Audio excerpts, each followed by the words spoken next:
আমি শুনছিলাম বেশি করে এই অনুষ্ঠানে, এই ভেন্যুতেই 5ই আগস্টের মতো আরও কয়েকটি অনুষ্ঠানে উপস্থিত ছিলাম, বক্তব্য রেখেছিলাম।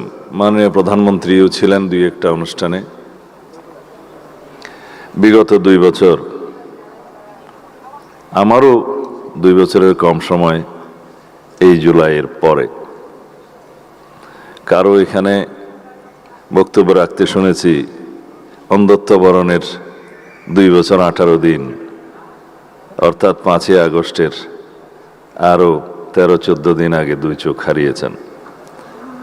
আমি লিখছিলাম, সম্মোহিত হয়ে শুনছিলাম সেই শহীদ জননের বক্তব্য, যে এই জুলাই তাকে অগ্নিঝরা বক্তব্য দিতে বাধ্য করেছে। হয়তো গৃহিণী ছিলেন, কিন্তু এখন গ্লোবাল র্যাঙ্কের বক্তা হয়েছেন। রক্ত তাকে শিখিয়ে দিয়েছে। তার আকুতিগুলো শুনছিলাম। আলহামদুলিল্লাহ, এই জন্যই যে আমি বেঁচে আছি। বেঁচে থাকার কথা ছিল না। আমরা এই জুলাইকে নিয়ে রাজনীতি কেন করব? যেই বন্ধুরা আজকে এখানে প্রতিবাদ করেছেন তাদের কথাও লিখছিলাম।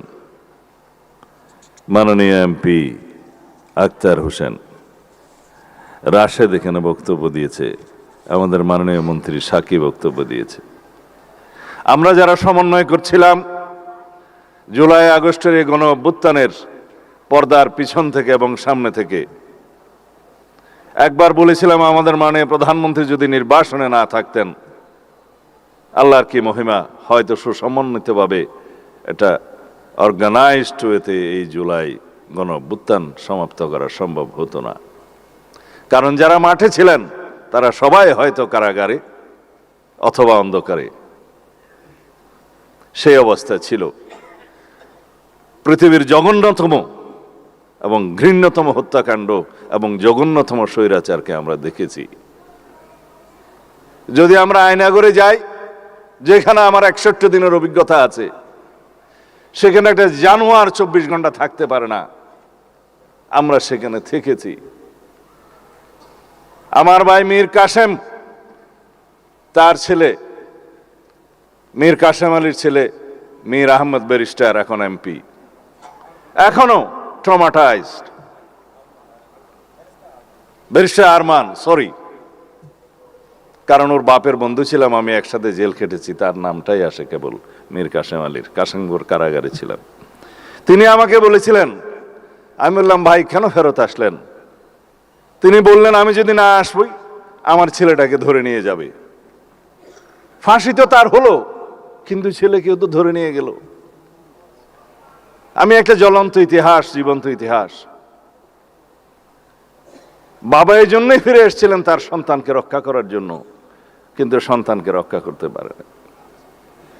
সেরকম একটা স্বৈরাচারের কবল থেকে মুক্তির পরে আমরা যদি বলি জুলাই কার, জুলাই কার, তাহলে জুলাই আমাদের কারোই থাকবে না।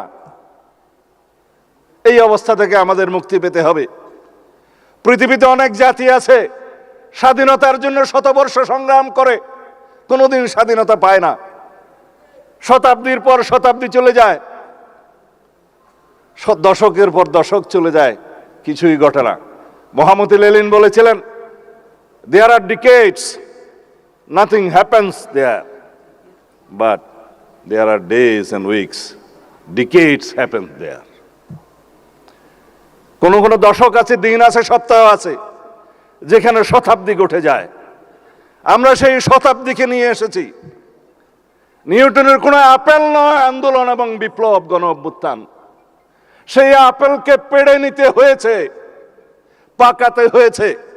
আমরা সেই আপেলকে নিয়ে এসেছি, দলীয়করণ করা যাবে না কোথাও।